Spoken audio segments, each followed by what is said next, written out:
بعد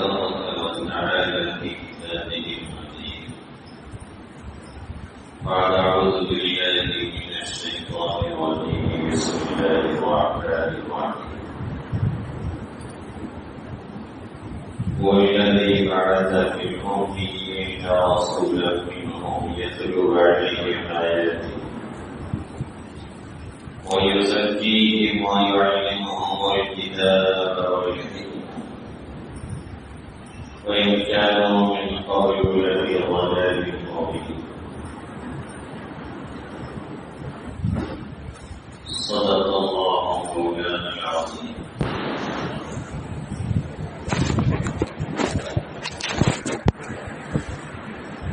میرے محترم بزرگوں اور دوستوں،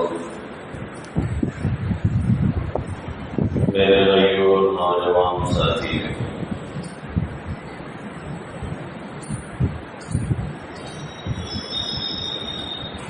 گزشتہ ہفتے اسی آیت کریمہ کے تعلق سے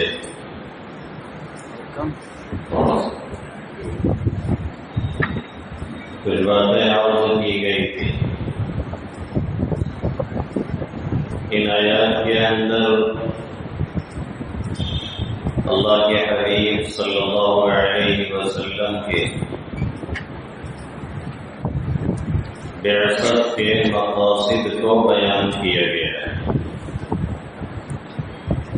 یعنی آپ صلی اللہ علیہ وسلم کی آمد کا مقصد اور آپ کو نبی بنائے جانے کا مقصد کیا ہے. چار باتیں اللہ رب العزت نے بیان فرمائی ہے اور انہی چار باتوں کا تذکرہ حضرت ابراہیم علیہ السلام نے جب دعا مانگی تھی بیت اللہ کی تعمیر کے وقت، تو یہی چار باتیں انہوں نے بھی ذکر کی ہیں اور اپنی دعا میں اس کا تذکرہ کیا. اس میں سے پہلی بات تھی یتلو علیہم آیاتی. ان پڑھوں میں، ان ناخواندہ لوگوں میں، ان بے پڑھے لکھے لوگوں میں ایک ایسا پیغمبر بھیجیے جو ان کے سامنے آپ کی آیات کی تلاوت کرے، یعنی قرآن مقدس کی تلاوت کر کے انہیں بتائے تلاوت کی کیسے جاتی ہے. اور اس میں یہ بھی بات ہوئی تھی کہ تلاوت خود مطلوب اور مقصود بھی ہے. نفس تلاوت، محض تلاوت، یہ معمول ہے اللہ کی طرف سے اور اس کے حبیب صلی اللہ علیہ وسلم کی طرف سے اس کا حکم ہمیں اور آپ کو دیا گیا ہے. اور یہ ایک روحانی چیز ہے جسے میسر ہو جاتی ہے، وہی اس کی لذت سے آشنا ہوتا ہے. جسے میسر نہیں ہے اسے پتہ ہی نہیں کہ روحانیت کیا ہے اور اس کی لذت کیا ہے اور اس کے فائدے کیا ہیں. جیسے انسانی باڈی کو، جسم کو صحیح رکھنے کے لیے اس کو جسمانی غذا کی ضرورت پڑتی ہے، ایسے ہی دل دماغ کو روحانی اعتبار سے مضبوط رکھنے کے لیے ان غذاؤں کی ضرورت پڑتی ہے جس میں کتاب اللہ سب سے ہے. اسی لیے اللہ کے حبیب صلی اللہ علیہ وسلم نے فرمایا افضل عبادتی امتی تلاوت القرآن. میری امت کی سب سے افضل عبادت فرائض اور واجبات کے بعد یہ تلاوت قرآن ہے. اس سے لگاؤ رکھنا، اسے پڑھنا. ظاہر ہے جب پڑھیں گے نہیں تو پھر سمجھیں گے کیا، اور جب سمجھیں گے نہیں تو پھر عمل کیسے کریں گے. پڑھنا تو پہلے نمبر پہ ہے، اسی لیے پہلے ہی نمبر پہ ہمیں اور آپ کو پڑھنے کا حکم دیا گیا ہے اور تلاوت کا حکم دیا گیا ہے. اور پھر ہم نے اسلاف کے واقعات سنائے کہ صحابہ کرام کتنے ایسے تھے جو ایک ایک رکعت میں اور ایک ایک رات میں پورا قرآن پڑھتے تھے. اسلاف کے یہاں یہ مزاج کام معمول تھا. امام ابو حنیفہ علیہ رحمہ رمضان میں 61 قرآن مکمل کرتے ہیں. بڑا تعجب لوگوں کو ہوتا ہے کچھ لوگوں کو مروڑ اور ایٹھن شروع ہو جاتی ہے کہ یہ 61 قرآن رات اور دن میں ملا کر کے 2 قرآن اور ایک تراویح میں یہ کیسے مکمل کر لیتے تھے۔ اس سے زیادہ پڑھنے والے آج بھی موجود ہیں، اس سے زیادہ پڑھنے والے آج بھی موجود ہیں۔ اچھا، جن کو امام صاحب کے اس عمل پہ اعتراض ہے ان کو امام شافعی علیہ رحمہ کے عمل پہ اعتراض نہیں ہے، وہ بھی ہمیشہ ایک قرآن مکمل کرتے اور رمضان میں روزانہ 2 قرآن پڑھتے تھے، اور رمضان میں اس طریقے سے ان کا 60 قرآن مکمل ہوتا تھا۔ اور یہی نہیں، جن کو بخاری کا بخار آیا ہوا ہوتا ہے، آتی ہے ان کو بخاری آتا ہے بخار اور بخاری نہیں آتی، وہ خود امام بخاری کے حالات کو پڑھ لے کہ روزانہ 1 قرآن مکمل کرنا یہ امام بخاری کا معمول رہا ہے۔ اور یہی نہیں بلکہ قرآن مکمل کرنے کے بعد امام بخاری علیہ رحمہ باضابطہ دعا مانگتے تھے اور کہتے تھے کہ قرآن مکمل کرنے کے بعد اللہ دعاؤں کو جلدی قبول کرتا ہے، اور اس میں کوئی دو رائے نہیں ہے، یہ تو صحابہ کرام کا معمول رہا ہے۔ بعض صحابی باقاعدہ جب قرآن کی تکمیل ان کے یہاں ہوتی تھی، تلاوت کر کے قرآن مکمل ہوتا تھا تو اپنے گھر والوں کو، آس پاس کے لوگوں کو جمع کر کے دعاؤں کا اہتمام کیا کرتے تھے۔ اس لیے جب قرآن مکمل ہو تو خاص طور سے دعا کا اہتمام کرنا چاہیے، ایسے موقع پر بھی دعا قبول ہوتی ہے۔ تو ایک معمول بنانا ضروری ہے، یہ طے کریں کہ جب تک تلاوت نہیں ہو جائے گی تب تک فجر کے بعد کوئی دوسرا کام نہیں ہوگا۔ یہ طے کریں کہ جب تک بچوں سے یاسین اور دیگر سوریں نہیں پڑھوا لیں گے تب تک انہیں چائے نہیں دی جائے گی۔ یہ طے کریں کہ جب تک بچے کچھ قرآن کی تلاوت نہیں کر لیں گے تب تک اسکول کا بیگ ان کا نہیں تیار کیا جائے گا۔ یہ طے کریں ہمارے گارجین اور پیرنٹس کہ جب تک وہ تلاوت نہیں کر لیں گے تب تک ٹفن نہیں تیار ہوگی، تب تک اسکول کی وین نہیں آئے گی، اور آئے گی بھی تو ہم جانے نہیں دیں گے۔ اور اگر نہیں کر رہے ہیں یہ آج تو کان کھول کر کے یہاں بیٹھے ہوئے گارجین اور پیرنٹ اور ذمہ دار اور 2-4 پیسے کے مالک اگر ہوں اور بقیتی زیادہ آتی ہو تو کان کھول کے سن لیں کہ یہی اولاد جن کو اس دنیا کے لیے ہم اور آپ بے لگام چھوڑ دیتے ہیں، یہ عام طور پہ پھر جنازے میں شریک ہونے کے لائق نہیں رہتے۔ کل ہی ابھی سن رہا تھا، بات تو ہمیں پوری کرنی ہے، بہرحال کل ہی ابھی سن رہا تھا، ڈاکٹر نواز دیوبندی نام سے واقف ہوں گے اکثر لوگ، ڈاکٹر نواز دیوبندی مشہور شاعر ہے اور اسلامی شاعر ہے، سنجیدہ آدمی ہے، اور باقی تو سب بڑے پن کرتے ہیں۔ بہرحال کل ہی بتا رہے تھے کہ مجھے رات میرے ایک ڈاکٹر دوست کا فون آیا، ہاسپٹل چلاتے اور بہت کامیاب ہے، کہنے لگے 2:30 بجے رات کو فون۔ ہم نے کہا رہے خیریت تو ہے؟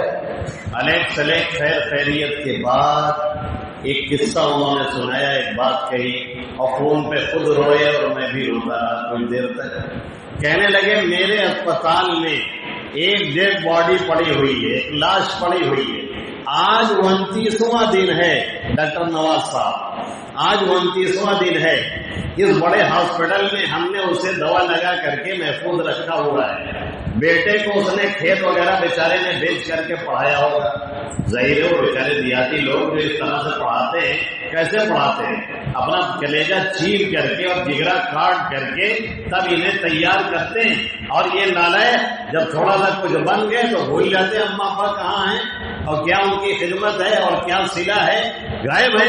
تو پڑھا کر کے ایک کو امریکہ بھیج دیا اور ایک کو لندن، کہا 29واں دن ہے لاش پڑے ہوئے، روزانہ فون کرتا ہوں، لندن والا کہتا ہے ابھی موقع نہیں ہے، ٹائم ملے گا تب آؤں گا، اور امریکہ والا کہتا ہے کہ ابھی ٹائم نہیں مل رہا ہے اس لیے نہیں آؤں گا۔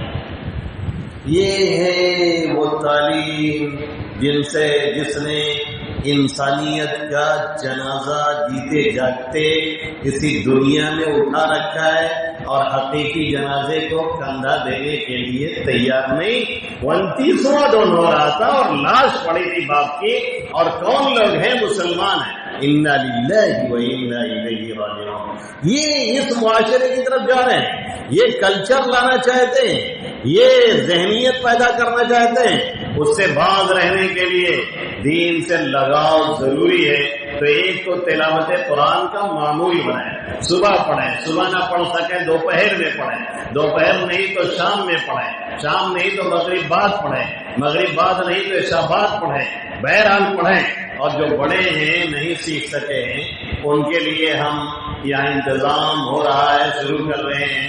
تصحیح کے جو گھنٹے ہیں صبح 4 گھنٹے اور ظہر سے عصر تک 2 گھنٹے کے، اس میں وہ ہفتہ میں روز آئیں، 1 دن آئیں یا 3 دن آئیں، جیسا ان کے پاس موقع ہو۔ یہ تعلیم بالغاں بڑے لوگوں کا کورس شروع ہوگا، وہ آئیں اپنا قرآن صحیح کریں۔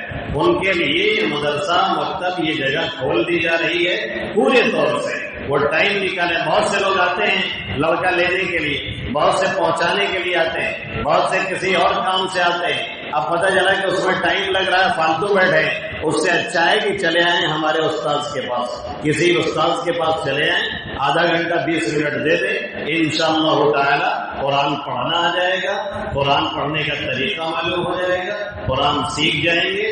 یہ بڑے لوگوں کے لیے سسٹم شروع کیا جا رہا ہے اور یہ قریب چالو کیا جائے گا۔ جب بھی آپ آ جائیں انشاءاللہ تب بھی یہ چالو ہے، تو یہ سسٹم شروع کریں گے انشاءاللہ تعالی۔ یہ تلاوت قرآن ہماری اور آپ کی جانب ہے۔ پہلا مقصد یہ ہے اللہ کے حبیب صلی اللہ علیہ وسلم کی بعثت کا، اور دوسرا مقصد کیا ہے؟ وہ ہے وَيُعَلِّمُهُمُ الْكِتَابَ، انہیں کتاب کی تعلیم دے۔ صرف قرآن پڑھے نہیں، قرآن کا مقصد کیا ہے، مفہوم کیا ہے، قرآن کہہ کیا رہا ہے، کس آیت سے کیا مطلب نکل رہا ہے، وہ بھی اللہ کے حبیب صلی اللہ علیہ وسلم لوگوں کے سامنے بیان فرمائے، اس کے ایکسپلین کریں، اس کی وضاحت کریں، اس کی تفسیر کریں۔ یہ بھی آپ صلی اللہ علیہ وسلم کے بعثت کے مقاصد میں سے ہے۔ صرف کتاب پڑھ لینا، صرف کتاب دیکھ لینا یہ سمجھنے کے لیے کافی نہیں ہے۔ خود سے اگر سمجھنے کی کوشش کریں گے تو کیلا کو کیلا پڑھ ڈالیں گے اور ڈھیلا کو ڈھیلا پڑھ ڈالیں گے اور کچھ کا کچھ بنا ڈالیں گے۔ خود سے پڑھ کر کے کبھی کامیابی نہیں ملتی ہے۔ بہت سے لوگ یہ سمجھتے ہیں کہ کتاب جب خود آ گئی ہے تو اب کسی کو آنے کی ضرورت کیا ہے، حسبنا کتاب اللہ، ہمارے لیے اللہ کی کتاب کافی ہے۔ ایسا ہو ہی نہیں سکتا کہ کتاب سے صرف کام چل جائے۔ اس لیے جب بھی کتاب آئی ہے کوئی نہ کوئی پیغمبر اس کے ساتھ ضرور آیا ہے۔ ایسا تو ہوا ہے کہ کتاب وہی رہی ہے، دوسرا نبی بھیج دیا گیا ہے، لیکن ایسا کبھی نہیں ہوا ہے کہ کوئی پیغمبر اور کوئی نبی نہ آئے اور کتاب لوگوں کے ہاتھوں میں دے دی جائے۔ اگر ایسا ہوتا اور یہ ممکن ہوتا اور کتاب پڑھ کر کے کتاب اللہ ہر کوئی عالم اور فاضل اور ماہر اور جانکار بن جاتا تو پھر اللہ رب العزت کو اپنے حبیب صلی اللہ علیہ وسلم کو بھیجنے کی ضرورت نہیں تھی۔ قرآن نازل کر دیا جاتا، صحیفے اتار دیے جاتے، ایک ایک گھروں میں کئی کئی کتابیں اتار دی جاتی اور کہہ دیا جاتا کہ خود سے پڑھ لیجئے اور خود سے سمجھ لیجئے اور خود سے عمل کر لیجئے۔ لیکن کبھی کتاب بغیر صاحب کتاب کے سمجھ میں نہیں آتی ہے، بغیر صاحب کتاب کے کتاب کبھی حل نہیں ہوتی ہے۔ معمولی کام بھی کتابوں کے ذریعے سے حل نہیں کیا جا سکتا ہے۔ جس نے کبھی کھانے نہیں بنائے ہیں، کھانا بنانے کی کتابیں بازار میں اویلیبل ہیں، دستیاب ہیں، اسے لے لیجئے اور لا کر کے اسے دیکھ کر کے صرف چاول بنائیے نا تو وہ چاول نہیں ہوگا، وہ چرری ہو جائے گا۔ جب تک کہ اسے سیکھیں گے نہیں، سمجھیں گے نہیں کسی ماہر سے، تب تک وہ بننے والا نہیں ہے۔ اور اگر شیر قورمہ تیار کریں گے تو شیر قورمہ تو نہیں ہوگا، ہاں قورمہ بن جائے گا۔ اس لیے کہ کتاب اللہ سے یا کتاب سے صرف کام چلنے والا نہیں ہے جب تک صاحب کتاب اس کی رہنمائی نہ کرے۔ جیسے اللہ قرآن مقدس میں فرماتا ہے اقیموا الصلاۃ، نماز قائم کرو۔ اب اگر اللہ کے حبیب صلی اللہ علیہ وسلم نہ آتے اور آپ بیان نہ فرماتے، آپ اس کی تفسیر اور اس کی وضاحت نہ کرتے تو ہمیں کیسے پتہ چلتا کہ نماز کیسے پڑھنی ہے؟ ہمیں کیسے یہ معلوم ہوتا کہ ظہر میں 4 ہے، عصر میں 4 ہے، مغرب میں 3 ہے، عشاء میں 4 ہے، فجر میں 2 رکعت ہے؟ یہ فرائض کا پتہ ہمیں کیسے چلتا؟ پھر سنتوں کا پتہ ہمیں کیسے چلتا؟ پھر کیسے یہ معلوم ہوتا کہ رکوع 1 کرنا ہے کہ ڈبل کرنا ہے؟ پھر کیسے یہ معلوم ہوتا کہ سجدے 2 کرنے ہیں کہ 3 کرنے ہیں؟ پھر کیسے یہ معلوم ہوتا کہ عیدین کی نماز کیسے پڑھی جائے گی، اس میں زائد تکبیریں کیسے کہی جائیں گی، پھر کیسے یہ معلوم ہوتا کہ خسوف، چاند گرہن اور سورج گرہن کی نماز کیسے ادا کی جائے گی، پھر کیسے یہ معلوم ہوتا کہ صلاۃ استسقاء کیسے پڑھی جائے گی، پھر کیسے یہ معلوم ہوتا کہ جنازہ کی نماز کا طریقہ کیا ہے۔ یہ اللہ کے حبیب صلی اللہ علیہ وسلم نے بتایا۔ اگر کہہ دیا جاتا کہ قرآن میں کہا گیا ہے اقیموا الصلاۃ، نماز پڑھیے، اور ہر شخص اپنے اعتبار سے نماز کا مطلب نکالتا، تو کوئی ملنگ صاحب کہہ دیتے کہ نماز تو دل کی حضوری کا نام ہے، ہمارا دل حاضر اللہ سے لگا ہے، اس لیے نماز پڑھنے کی ضرورت نہیں۔ کوئی اپنے اعتبار سے مطلب نکالتا اور کہہ دیتا کہ نماز کا مقصد ہے ذکر الہی اور یاد الہی، اس لیے ہم یاد الہی میں رہتے ہیں، نماز پڑھنے کی کوئی ضرورت نہیں ہے۔ کوئی صاحب کھڑے ہوتے اور کہہ دیتے، وہ اگر ذہنیت وہ رکھتے جماعت اسلامی والی، تو کھڑے ہو کر کے کہہ دیتے کہ نماز پڑھنا کوئی ضروری نہیں، نماز کا مقصد ہے نظام قائم کرنا، اس لیے ایک نظام قائم کر دیا جائے، اور نماز پڑھنے کے لیے مسجد جانا کوئی ضروری نہیں۔ اور کوئی ڈاکٹر صاحب کھڑے ہوتے تو کہہ دیتے کہ چونکہ نماز میں اٹھک بیٹھک کی جاتی ہے، ورزش ہوتی ہے، اس لیے نماز کا مقصد ایک ورزش ہے، لہذا مسجد نہ جا کر کے چلو جم میں مقدر بھاگا جائے۔ یہی تو ہوتا۔ آقا مدنی صلی اللہ علیہ وسلم آئے اور آ کر کے آقا نے بتلایا کہ بھائی نماز ہے کیا چیز، پڑھنی کیسے، کتنی رکعتیں پڑھنی، فرائض کیا ہیں، واجبات کیا ہیں، مستحبات کیا ہیں، پھر کون سی نماز فرض ہے، کون سی سنت ہے، کون سی نفل ہے، اس کا طریقہ کیا ہے، یہ ساری چیزیں اللہ کے حبیب صلی اللہ علیہ وسلم نے بیان فرمائی۔ ایسے ہی لے لیجیے قرآن میں اس کے بعد کیا آتا ہے، اقیموا الصلاۃ کے بعد وآتوا الزکاۃ، زکات ادا کرو۔ اگر یہاں میرا نبی بیان نہ کرتا، آقا نہ آتے، تو پھر زکات کا مطلب یہ ہے کہ زکات ادا کرو۔ اب کوئی کہتا کہ پاکیزگی حاصل کرو، مطلب جمعہ کے دن خوب رگڑ رگڑ کے نہاؤ، اپنے کا اتنا رگڑو کہ چھلور اٹھاؤ، اتنا رگڑ دو اپنے آپ کو۔ کوئی کہتا کہ بھائی زکات کے معنی بڑھنے کے ہیں، تو جو چیز بھی بڑھ جائے اس کو راہ خدا میں دے دیا جائے، یعنی جو سڑ جائے وہ راہ خدا میں دے دی جائے۔ یہ اپنا اپنا مطلب لوگ نکالنا شروع کر دیتے ہیں۔ آقا نے بتایا کہ زکات کیا چیز ہے، آقا نے بتایا کہ اس کا نصاب کیا ہے، آقا نے بتایا کہ سونے چاندی کا نصاب کیا ہے، آقا نے بتایا کہ بھیڑ بکری اور دمبے کا نصاب کیا ہے، آقا نے بتایا کہ گائے اور اونٹ کتنے رہیں گے تو اس میں کتنی زکات واجب ہوگی۔ یہ ساری تفصیلات محمد عربی صلی اللہ علیہ وسلم نے ہمیں اور آپ کو سکھلائی اور بتلائی۔ ایسے ہی آگے بڑھتے ہیں، قرآن کہتا ہے وَأَتِمُّوا الْحَجَّ وَالْعُمْرَةَ لِلَّهِ، حج اور عمرہ اللہ واسطے پورا کرو۔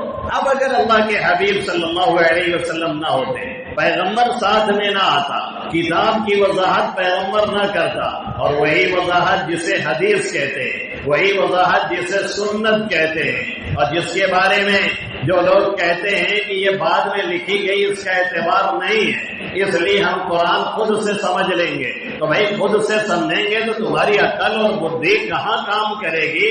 تمہارے سارے چیلے چپاٹے جمع ہو جائیں اور قرآن کی ایک آیت کا مطلب اپنی عقل سے نکالنے کی کوشش کریں، کبھی بھی نہیں نکال سکتے ہیں۔ وہ قرآن ایک بازیجے بال بن جائے گا اور بچوں کا کھلونا بن کر کے رہ جائے گا، اور کبھی نہیں سمجھ میں آئے گا کہ کیا کہہ رہا ہے قرآن اور ہمیں کرنا کیا ہے۔ نہیں یقین ہو رہا ہے تو پھر ایسے لوگوں سے مل لیجیے جو قرآن کے اس طرح سے مطلب نکالنے کے قائل ہیں، اور جو کہتے ہیں کہ نہیں ہم حدیث نہیں مانتے، کہتے ہیں بڑے زمانے کے بعد حدیثیں لکھی گئی ہیں اس لیے حدیثوں کا اعتبار نہیں ہے۔ یہ مینٹل بیلنس جب گڑبڑ ہو جاتا ہے نا تو اسی طرح کی باتیں نکلتی ہیں۔ اصل میں جب یہ مینٹلی ڈسٹرب ہو جاتے ہیں تو اسی طرح کی باتیں کرتے ہیں۔ بھائی ہم نے قرآن اپنے ہاتھوں میں نہیں لکھ کر کے رکھا ہے، نہیں لکھ کر کے سامنے رکھا ہوا ہے۔ حافظ جی لوگ بیٹھے کسی سے سن لیجیے، کہیں سے سن لیجیے، اور بہت سے ایسے بھی بیچارے ہیں کہ قرآن دے دیجیے تو دیکھ کے نہیں پڑھ پائیں گے، تو پتہ چلا کہ ہر چیز لکھنے سے نہیں محفوظ رہتی ہے، بہت سی چیزیں یاد بھی رہتی ہے۔ دوسری بات یہ ہے کہ بعض صحابہ کرام اس زمانے میں بھی حدیثیں لکھا کرتے تھے۔ تیسرے ایک اعتراض یہ کرتے ہیں کہ آپ صلی اللہ علیہ وسلم نے لکھنے سے منع کیا تھا، تو جب صحابہ نے لکھا نہیں تو بعد میں حدیثیں محفوظ کیسے رہ گئی آپ صلی اللہ علیہ وسلم کی؟ اس کا جواب بھی ظاہر ہے اور حدیثوں میں موجود ہے۔ شروع میں آپ صلی اللہ علیہ وسلم نے منع کیا تھا ایک مصلحت سے، پھر بعد میں لکھنے کی اجازت دے دی گئی تھی، اور صرف چیزیں لکھنے ہی سے محفوظ رہے یہ ضروری نہیں۔ ہمارے آپ کی میموری میں ہزاروں باتیں محفوظ ہیں، جبکہ ہم نے اور آپ نے اسے لکھا نہیں ہے۔ نہیں سمجھ میں آ رہا ہے؟ ایک اور مثال لے لیجیے، جیسے ہمارے یہاں جلسہ اور پروگرام ہوتا ہے نا، بہت سی جگہوں پہ پوسٹر چھپتا ہے، بینر لگتا ہے، اعلان ہوتا ہے ٹمپو سے، اعلان کرنے کے لیے ٹمپو بیچارہ ہے، اسی سے اعلان ہوتا ہے، اس کے بعد ٹہل کر کے لوگوں کو بتایا جاتا ہے۔ اس کے باوجود اتنی بھیڑ آپ اکٹھا نہیں کر سکتے ہیں جتنی یہ جماعت والے اجتماع میں کر لیتے ہیں، جبکہ ان کا ایک بینر نہیں لگتا ہے، ایک ٹیمپو نہیں ٹہلتا ہے، ان کا ہر آدمی پرچارک ہے، ان کا ہر آدمی پوسٹر ہے، ان کا ہر آدمی بینر ہے۔ تو معلوم یہ ہوا کہ ہر جگہ ایک اصول ضابطہ نہیں چلتا ہے۔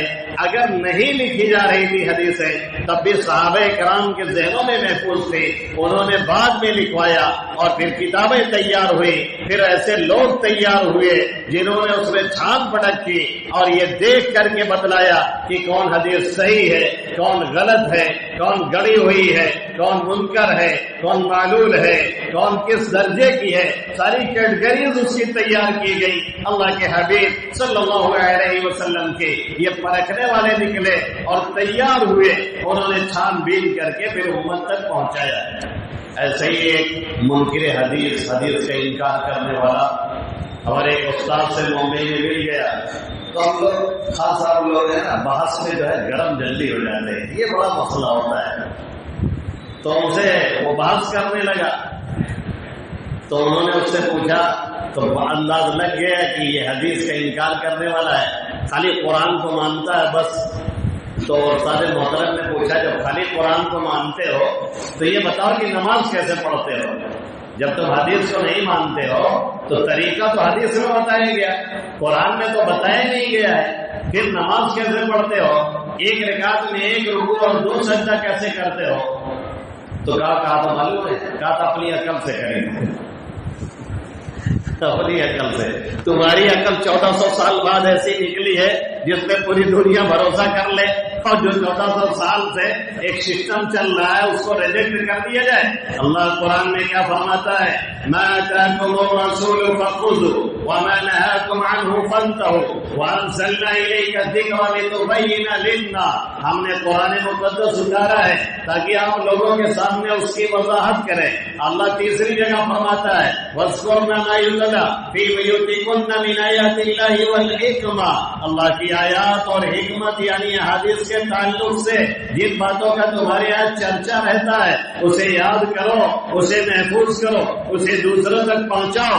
اس لیے جیسے قرآن ہم تک پہنچا ہے ایسے ہی اللہ کے حبیب صلی اللہ علیہ وسلم کی احادیث بھی ہمارے اور آپ تک پہنچائی گئی ہیں۔ اس لیے بغیر قرآن کے حدیث کو نہیں سمجھا جا سکتا، اور بغیر حدیث کے قرآن مقدس کو نہیں سمجھا جا سکتا جب تک اللہ کے حبیب صلی اللہ علیہ وسلم کی ذات گرامی کو اور آپ کی احادیث کو سامنے نہیں رکھا جائے گا تب تک قرآن مقدس سمجھنا ناممکن ہے، ناممکن ہے، ناممکن ہے۔ اگر یہ کسی کو یہاں کھلبلی مچ رہی ہو، آج تقریر نہیں ہو رہی ہے، تھوڑا دھیرے دھیرے سمجھایا جا رہا ہے، اگر کسی کو یہاں کھلبلی مچ رہی ہو کہ نہیں بھیا ہم تو ایسا کریں گے کہ ساری چیزیں لکھی ہوئی اب نیٹ پہ موجود ہیں، ساری دین کی باتیں قرآن حدیث سب نیٹ پہ موجود ہیں، ہم وہاں دیکھ لیں گے، سرچ کر لیں گے اور خود سے مفتی ہو جائیں گے، مفتی اعظم آف ہندوستان، یعنی مفتی اعظم آف پاکستان۔ ہندوستان کے لیے مفتی ہوں گے، پاگلوں کے ہوں گے ایسے لوگ جو خود سے مفتی بننا چاہیں گے اور یہ مفت سے مفتی ہوں گے قیمتی کے مقابلے میں۔ تو اگر کسی کو یہ خیال ہو کہ ہم ایسے پڑھ کر کے کامیاب ہو جائیں گے اور مفتی بن جائیں گے، بہت سے لوگ کہتے بھی آپ سے ہیں بھائی یہ پہلے کی باتیں تھیں جب چیزیں لکھی ہوئی نہیں تھی، اب تو ساری چیزیں نیٹ پہ اویلیبل ہیں، اب کسی کے یہاں جا کے پڑھنے کی کیا ضرورت ہے؟ تو ان سے کہیے کہ ڈاکٹری کے تعلق سے کینسر تک کی دوائیں کیا کرتی ہیں، کیسے فائدہ کرتی ہیں، کیسے نقصان کرتی ہیں، سب کچھ نیٹ پہ موجود ہے، اسے دیکھ لیجیے اور اسی کے اعتبار سے لوگوں کا علاج شروع کر دیجیے، تو ظاہر قبرستان آباد ہوگی بہت قاعدے سے۔ اگر ایسا شروع کر دیا جائے تو قبرستان آباد ہوگی اور بہت قاعدے سے آباد ہوگی۔ جیسا بھی بہار میں ایک شخص کو پکڑا گیا ہے، یوٹیوب پر دیکھ کر کے پتھری کا آپریشن کر رہا تھا، یوٹیوب پہ دیکھ کر کے پتھری کا آپریشن کر رہا تھا۔ اب بتاؤ پکڑا کیوں گیا، جیل میں ڈالا کیوں گیا؟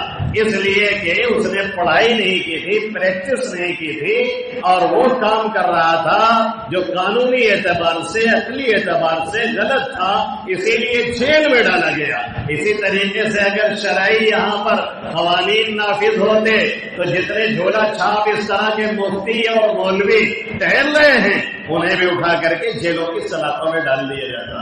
کس نے بتا دیا ہے کہ نیٹ میں ساری چیزیں موجود ہیں تو ہم دیکھ کر کے مفتی بن جائیں گے اور جو چاہیں گے بتائیں گے؟ وہی ہوگا جیسے ایک ڈاکٹر صاحب ایک مرتبہ قبرستان گئے جنازے کے ساتھ، اور قبرستان جب پہنچے تو انہوں نے رومال سے اپنا چہرہ ڈھک لیا۔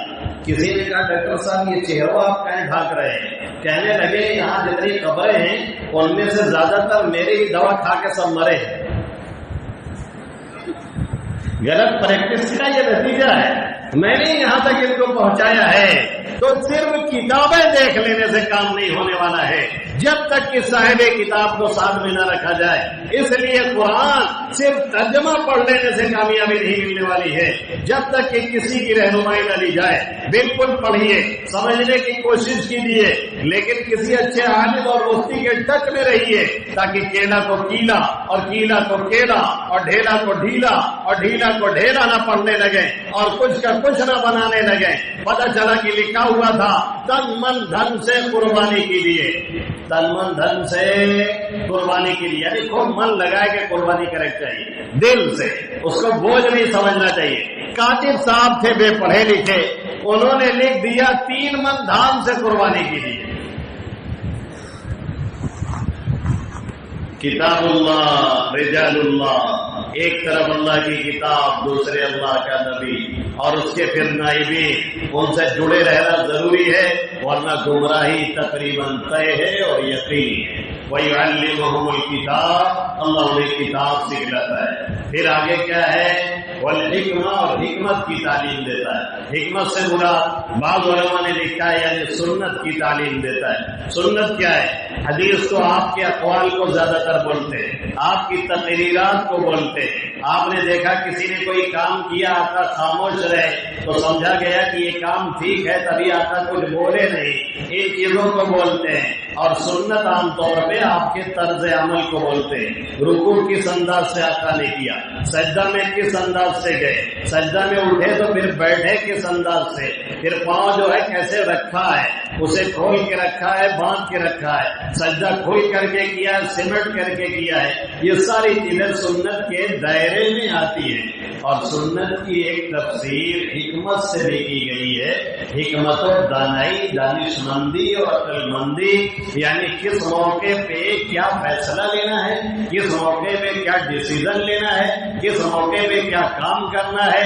مکہ میں رہے تو پھر کیسے زندگی گزارنی رہی، اور مدینہ آئے تو پھر کیسے مہاجرین اور انصار کے درمیان بھائی چارہ قائم کرایا۔ پھر خندق کا موقع آیا، احد کا آیا، ان تمام جنگوں میں آقا کی کیا حکمت عملی رہی ہے۔ پھر اس کے بعد اور مواقع آئے تو آپ نے کون سا طرز اپنایا ہے، یہ جب پڑھیں گے سیرت نبویہ صلی اللہ علیہ وسلم تو اس دور پرفتن میں بھی جینے کا ہمیں اور آپ کو سلیقہ ملے گا۔ اسی کو حکمت کہتے ہیں، جس کو کہتے ہیں سمے پہ کلا، کیا کلاکاری کب دکھانی ہے، کون سا طرز عمل کب اختیار کرنا ہے، یہ ہمیں اور آپ کو سیکھ ملتی ہے اللہ کے حبیب صلی اللہ علیہ وسلم کی سیرت سے۔ یہ تیسری چیز ہے اور تیسرا مقصد ہے آپ صلی اللہ علیہ وسلم کی آمد کا۔ اور آخری اور لاسٹ وَيُزَكِّيهِمْ، نبی ان کا تزکیہ کرتا ہے۔ تزکیہ کا مطلب یہ ہے ماجنا، تزکیہ کا مطلب یہ ہے مورچے وغیرہ چھوڑانا۔ تزکیہ کا مطلب یہ ہے کہ پھر پالش کرنا، تزکیہ کا مطلب یہ ہے مانج کر کے سنوار دینا۔ اللہ کے حبیب صلی اللہ علیہ وسلم نے مانجا بھی اور سنوارا بھی، آقا نے صفائی بھی کی اور صفائی کے بعد پالش بھی لگائی۔ وہ لوگ خود نہ تھے جو راہ پر اوروں کے ہادی بن گئے، کیا نظر تھی جس نے مردوں کو مسیحا کر دیا۔ اللہ کے حبیب صلی اللہ علیہ وسلم نے پہلے ان کی صفائی کی، پہلے ان کا تزکیہ کیا، جن کے اندر کفر تھا، شرک بھرا ہوا تھا، حرص، بغض، لالچ، طمع، ایک دوسرے سے عناد، کھینچا تانی، معمولی باتوں پہ جان لینا، ایک مرغی کی چوزے پہ 40 سال لڑنا اور جنگیں کرنا، یہ ساری خرابیاں جو ان کے اندر بھری ہوئی تھی، آپ صلی اللہ علیہ وسلم نے اس غلاظت اور گندگی کو ان کے اندر سے نکالا اور صاف کیا، اور صاف کرنے کے بعد پھر اچھائیوں کو بھرا اور سنوارا۔ پھر وہ ایسے ہو گئے جو ایک چونی پہ جان لیتے تھے، پھر دوسرے کے لیے اپنی جانیں قربان کرنے کے لیے تیار ہو گئے۔ یہ ہے تزکیہ جس کے ذریعے صفائی کی گئی، اس کی ضرورت آج بھی ہے، اور یہ تزکیہ جب تک نہیں ہوتا تب تک ہماری اور آپ کی عبادت بھی عبادت نہیں مل پاتی ہے۔ 2 رکعت پڑھتے ہیں تو دائیں بائیں ہم دیکھنے لگتے ہیں، کوئی دیکھ رہا ہے کہ نہیں دیکھ رہا ہے، کوئی دیکھ کر کے ہمیں صوفی سمجھ رہا ہے کہ نہیں سمجھ رہا ہے، کوئی دیکھ رہا ہے تاکہ کچھ ہدیہ لے کر کے ہمارے لیے آئے، کچھ جگاڑ ہمارا پانی بن جائے کہ نہ بنے۔ جب تک یہ دل صاف نہیں ہوتا ہے تب تک یہ عبادتوں میں بھی دنیا والوں کے لیے حصہ لگانا شروع کر دیتا ہے۔ اسی کا نام تزکیہ ہے، یہی صفائی ہے، یہی ستھرائی ہے، دل کی آلائش اور گندگی کی، حسد سے، جلن سے، بغض سے، غیبت سے، یہ تمام کے تمام جو باطنی بیماریاں ہیں اسے صاف کیا جائے اور پھر اس کو سیکل کیا جائے۔ یہ جب آقا تھے تو آقا کر رہے تھے، اب جب اللہ کے حبیب صلی اللہ علیہ وسلم نہیں ہے تو اب ان کے نائبین اور علماء صالحین کی یہ ذمہ داری ہے، اور ان کے پاس جانا اور ان سے ملنا یہ ہماری اور ہمارے عوام کی ذمہ داری ہے۔ اور کوشش یہ کیا کریں کہ کسی عالم باعمل کے پاس کم سے کم ہفتے میں 1 مرتبہ 10-20 منٹ بیٹھا کریں۔ یاد رکھیں ہر چیز نیٹ پہ نہیں ملتی ہے، یاد رکھیں ہر چیز گوگل پہ نہیں ملتی ہے، یاد رکھیں ہر چیز واٹس ایپ اور فیس بک پہ نہیں ملتی ہے، یاد رکھیں ہر چیز انسٹاگرام پہ نہیں ملتی ہے۔ یہ صحبت جسے میسر ہوتی ہے اس کے دل و دماغ کی سیکل ہوتی ہے اور پالش ہو جاتی ہے اور دل دماغ اس کا صاف ہو جاتا ہے، پھر جو قدم اٹھتا ہے وہ اللہ کے واسطے اور جو قدم رکتا ہے وہ اللہ کے واسطے۔